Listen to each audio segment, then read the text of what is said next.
Hello, everyone. Welcome to Talking Logistics, where we have conversations with thought leaders and newsmakers in the supply chain logistics industry.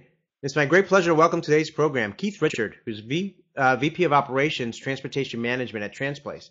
And today we're going to talk about collaboration and optimization in the oil and gas industry. If you've been watching Talking Logistics for the past few weeks and months, you'll notice that we've been doing a series of episodes focused on the oil and gas industry. And what we're really, talking about is the fact that companies in this industry are really starting to pay more attention to their supply chain and logistics processes and looking for improvements in this area. And we've kind of looked at that topic from a variety of different angles. And today we're going to look at it from the perspective of collaboration and optimization, which are kind of those two buzz terms that we hear a lot of in supply chain and logistics conversations. But really look at it from, well, what does that mean specifically for companies in the oil and gas industry? And Keith is an expert in this area, certainly has some great experience and perspective on it. So very excited to have him on the program. For those of you that are joining us live, if you do want to ask a question, certainly part of our goal here at Talking Logistics is to make this interactive. So you can do so via the submit a question button, and I'll keep an eye on it. And there's a good and appropriate question to ask, I'll weave it into the conversation. So with that, Keith, welcome to the program. Welcome and good morning or good afternoon, everyone. Well, Keith, this is the first time that you're on Talking Logistics, and whenever I have a new guest on the program, I always like to kind of understand how they got involved with supply chain logistics and a little bit about their background and career path. So why don't we start with that? Tell us briefly a little bit about your career path, how and why you got involved with supply chain logistics and what your current role and responsibilities are there at Transplace. Absolutely, and thank you. Been involved in various aspects of supply chain and logistics for 30 years. Started my career in home delivery and line haul operations for Montgomery Wards, for those of us who can remember Montgomery Wards. Shortly after that, joined Sealand. Which was an international shipping company, was purchased by Maersk in 1999. But with Sealand, I was primarily focused on domestic inland transportation, which is where I really cut my teeth in understanding supply chain and logistics management from a domestic perspective, but worked in various aspects of their organization, from equipment control to managing their inland transportation networks. After Sealand was sold to Maersk, or acquired by Maersk in 1999, I joined Ryder in 2000. But the last 10, 15 years of my career, spent the majority of my career with Ryder, supporting their dedicated contract carriage operations along with their transportation management portfolio. But most recently joined Transplace, and with Transplace, certainly involved in the non-asset-based sector as well, supporting consumer products, retail, and the oil and gas industry. But with Ryder, the last 2 years of my career were focused in the oil and gas industry, and supporting 3PL and transportation management type services. No, great background there, and going back to the home delivery, that's certainly a hot space today, and an area that a lot of companies, particularly retailers, are trying to figure out and leverage as a competitive weapon. So we may have to have you back on the program, to talk about that topic in a future episode and get your thoughts on what's happening today in that area. And certainly oil and gas, as you mentioned. I mean, I think that, obviously Transplace and other 3PLs are very focused in this industry today, which is why we're kind of doing these series of episodes, because I think it is an important industry to look at, to understand, and to see where the opportunities are for companies in this industry to really move up what I've been calling the supply chain maturity curve. And certainly that's what we've been discussing in these past few episodes, how they've been focusing more and more on kind of, companies in this industry on improving their processes. So why don't we start there? I mean, from your perspective, working with companies in the oil and gas industry, what are the main factors that are driving companies in the industry to prioritize supply chain improvement projects? Primarily three basic components of managing supply chain, especially in the oil and gas industry, are safety, service, and cost. And speaking to many professionals in the industry, safety is first and foremost, and then secondarily service and cost.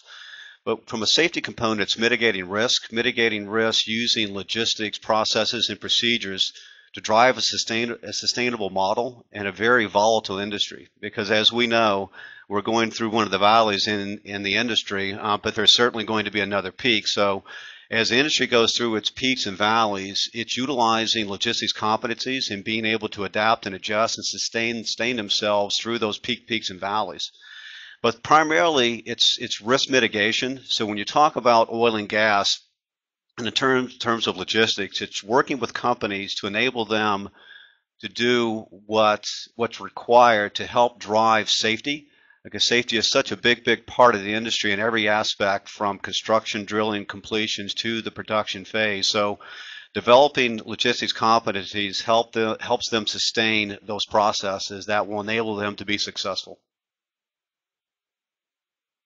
Yeah, no, absolutely. I mean, I think from my conversations with companies in the industry as well, certainly safety is one of the key things that always comes, it's kind of top of mind, and it's something that's always incorporated into the conversations. And unfortunately, you do see some of the headlines out there, particularly the oil with the trail derailments and things like that are kind of working their way into the mainstream media, if you will, into the consciousness of the general public. I think the interesting thing about this industry as well is that, it's a very complex supply chain. It's different supply chains, right? Whether you're talking about upstream processes or downstream processes.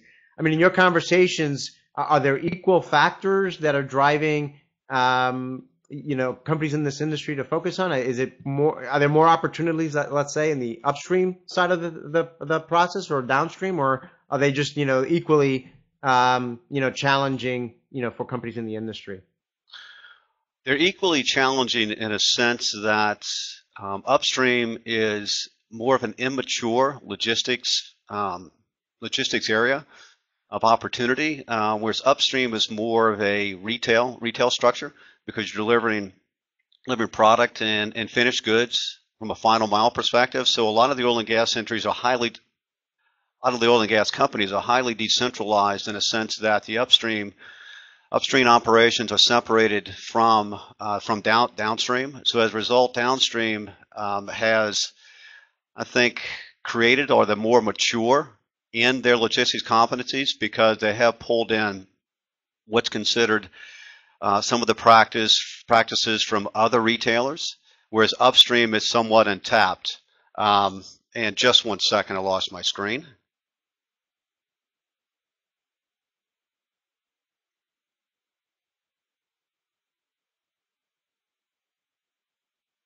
I can still see and hear you okay, Richard.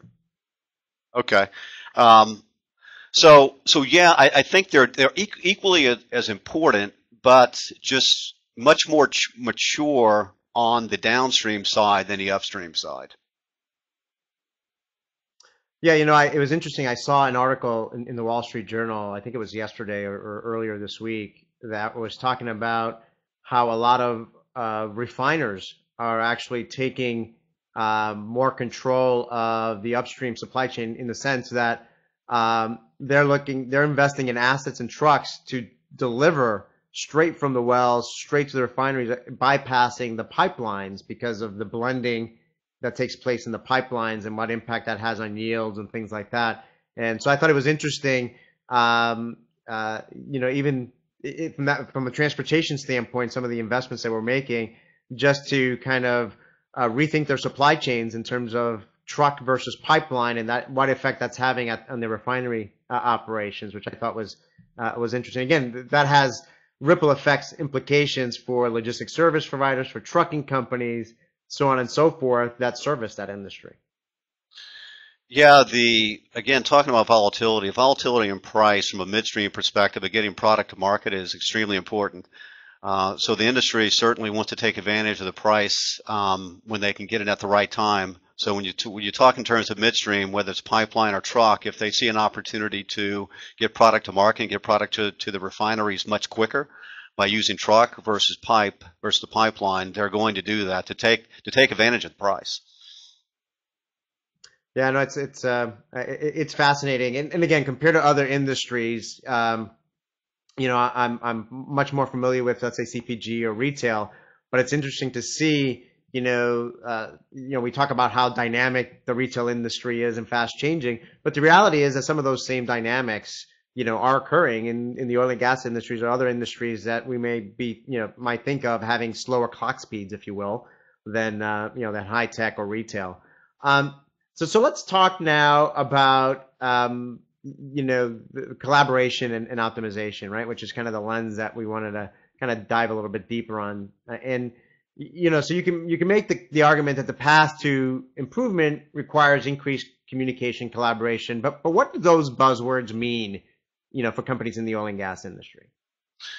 Well, interesting question in a sense that they're both integrated in a sense that logistics processes within oil and gas industry requires a great deal of collaboration working with the operations staff. So as we continue to build our logistics competencies for the industry, the key is to work directly with all aspects of the organization. So whether it's foremen and superintendents that are involved in the construction process of a pad site or drilling or completions, it's bringing them along through the logistics process, but also providing them with the tools, the resources, the information, and the data that will enable them to be successful.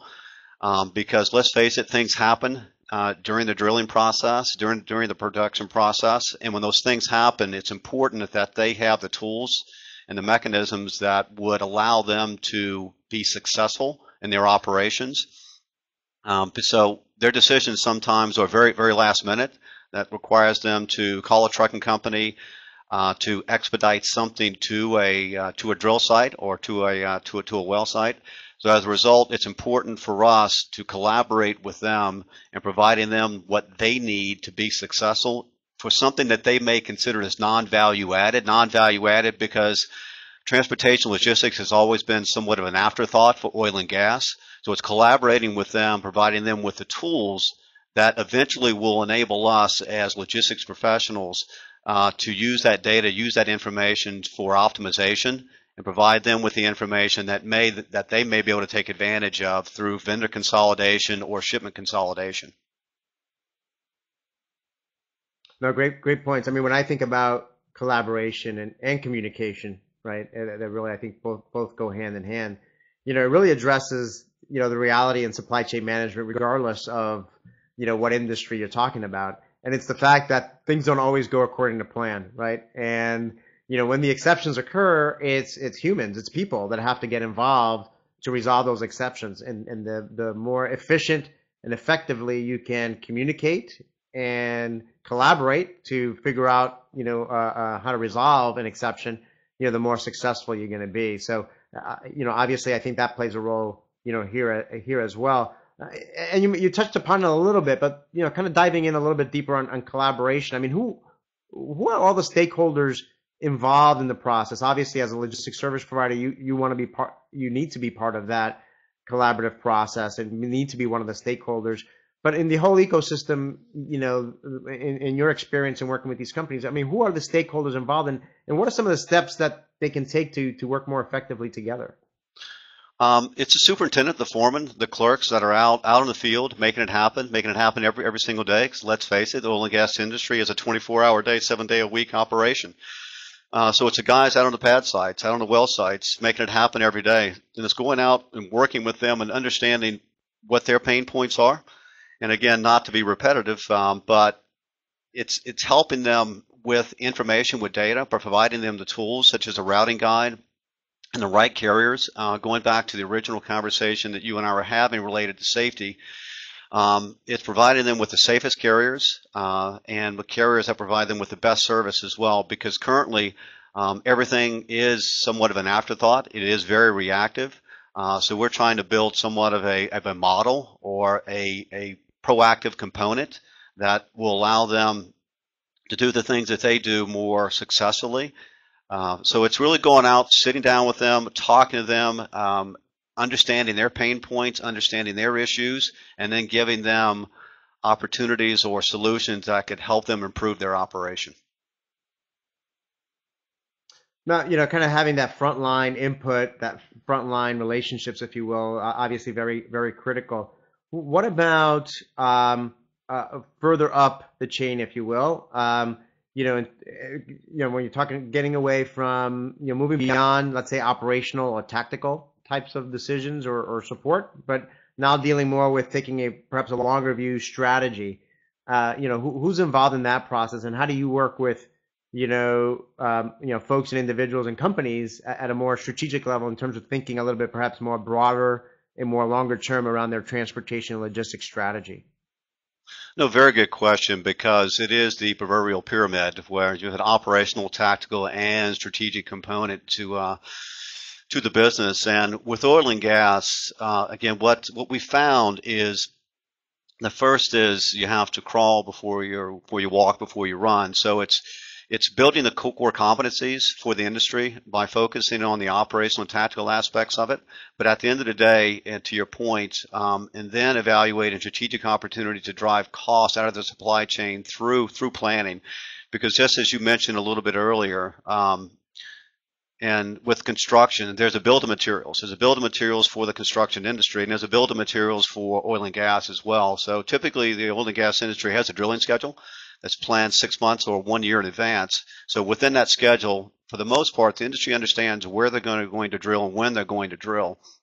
So it's taking that plan and continuing to refine it as you get closer and closer and closer to the spud date, to the actual drilling schedule, be able to refine that schedule. And then at that point, about 80% of what the engineers develop or create can be planned, can be proactively planned. So it's working with the engineers, it's working with the logistics professionals within the industry in evaluating that plan and or build a material to then proactively start planning, executing, optimizing freight, looking for opportunities to possibly consolidate vendors. To help drive costs and improve service. But again, as we talked earlier, it's about safety as well, because the faster we can get information to the carriers, the better they can plan as well to help improve their safety performance. Great points. So kind of you touched upon optimization. That's going to be kind of my next question now, to kind of look at that dimension. Where should oil and gas companies kind of focus their optimization efforts? I mean, in other words, where do you see, the biggest opportunities for benefits? Really, two components. It's what you and I just discussed, is the long-term strategic planning, working with their engineers, working with their senior leaders within the organization, and being at the table when they're developing their drilling schedules, when they're developing their plans, and start applying a true logistics strategy to that. So that's one component. Then the next side of it is the tactical and operational side, is working with the field operations staff in developing multi-stops, developing milk runs, developing opportunities to consolidate shipments at a tactical level to deliver to the well sites. So it's a combination of both strategic and tactical. Great. So, we kind of touched upon the people side a little bit. We talked about communication and collaboration. Along with people, there's also the role, technology can play a role here. I mean, what do you see as the role for technology as well as people, and what kind of skills and capabilities, should the oil and gas companies need to really, achieve some of the improvements that they're going after?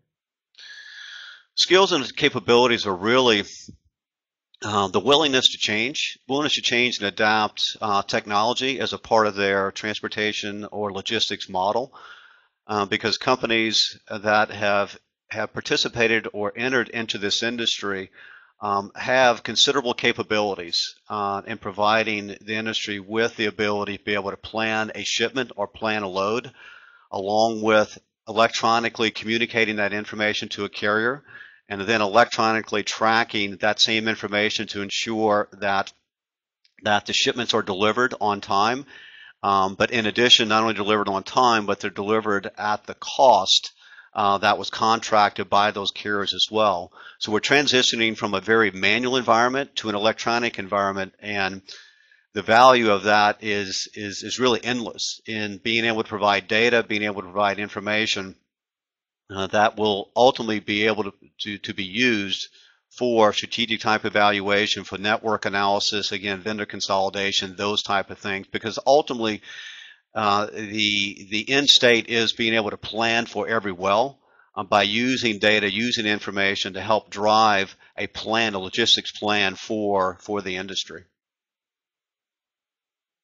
Yeah, you kind of mentioned change management, and I think that's always, for every company, that's always, one of the challenges, if you will, that they need to overcome, right? It's going from, hey, this is the way we've always done things, to recognizing that there is kind of a better way to do it, perhaps, and then how do you get that buy-in, right, to move in the direction that you need to move in, to build those skills, excuse me, build those capabilities to help you get to where you want to go. And so I assume that part of what you just talked about, it is potentially the role that a third-party logistics provider can play in terms of supporting companies in this industry to move up that supply chain and logistics maturity curve. So what do you see as the role of a 3PL, and the areas that a third-party logistics provider can help in? Yeah, at some point, companies typically, the decision is first is, do they want to create a logistics competency? If the answer is yes, do they insource or outsource? And you see more and more companies outsourcing to 3PLs because it's what we do. We have the skills, we have the resources, we have the technology, so we have the people, processes, and technology to help whatever industry it is, whether it's retail, consumer products, or oil and gas, apply best practices in building a logistics competency, whether it's an order management structure, whether it's carrier contracting, whether it's procurement, whether it's optimization, freight bill audit and payment. So it's important that for the industry to realize and understand that there are processes and procedures that 3PL organizations have that can help drive value from a safety, service, cost perspective, and applying core competencies, applying processes, and using technology that will enable them to be successful. No, I absolutely. I think I agree with that as well. And I think one of the interesting things that I think sometimes companies overlook with regards to 3PLs and third-party logistics providers, but though there are some that do recognize this value, is the fact that you do work with companies in other industries, right? And a lot of times, there are, and I think you mentioned this, there are best practices or leading practices that other industries are using that, can be applied, in their industry as well, right? So, you only know what you know, right? If you've only been kind of focusing on the oil and gas, but one of the benefits that a third-party logistics provider is, by providing that broader perspective and having that broader view in terms of what's possible and what's being done in other industries, you can see where those common threads are that can be applied, perhaps in oil and gas as well. And it could be an opportunity to help educate and provide some innovative ideas to companies in this industry. You agree with that? Yeah, because if you think back 30 years ago, all of us have heard the term, most of us, the plan for every part, which the oil and gas, with the automotive industry, implemented 30 years ago, and that's kind of the thought process around best practices associated with oil and gas as well. It's a plan for every well, because through the drilling schedule, there's a construction phase, drilling phase, completions phase, and then on to production. There is a bill of materials. There is a plan. So it's taking that plan and applying best practices that's been used in other industries, whether it's automotive, whether it's consumer products, whether it's retail. It's applying those best practices and looking for opportunities to drive value.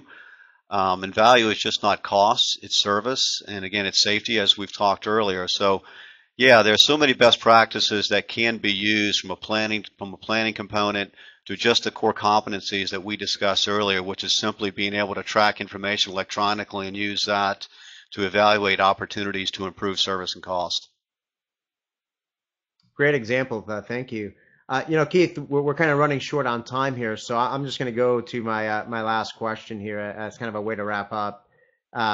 If I'm a supply chain logistics executive at an oil and gas company, what question should I ask myself to kind of determine what areas require the most attention, the most opportunities for improvement, and help me kind of prioritize what actions I should take next. Well, I really break it down into three areas. From a logistics standpoint, it's ongoing leadership, management, and oversight of logistics core competencies, which are carrier contracting, procurement. That's where everything starts, is vetting the carriers to ensure that the right carriers are involved with managing their business, because historically the industry's used some of the same carriers. So the question is, are those carriers, are they contracted under one tariff schedule, under one rate schedule? And then the flexibility in supporting a very dynamic expedite type operation. So the next question is, do they have the tools, do they have the resources that provides them with the flexibility that will enable them to be able to provide and maintain and sustain their operation through the peaks and valleys?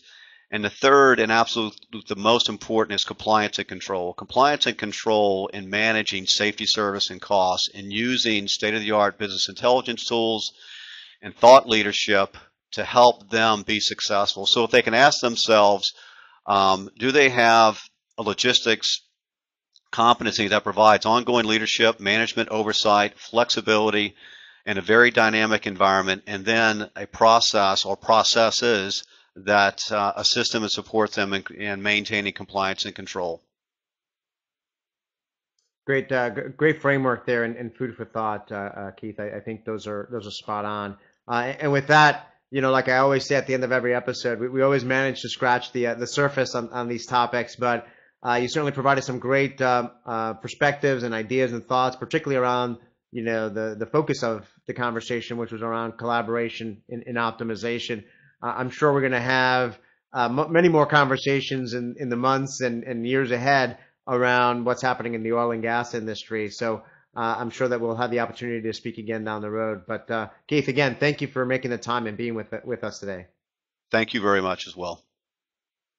And thank all of you who joined us today live. We didn't get any questions, but if you are watching this episode on demand, and you do have a question or a comment for Keith, you can find the episode on talkinglogistics.com, and you can post a question or a comment there. I'm sure that Keith will be more than happy to respond via that medium.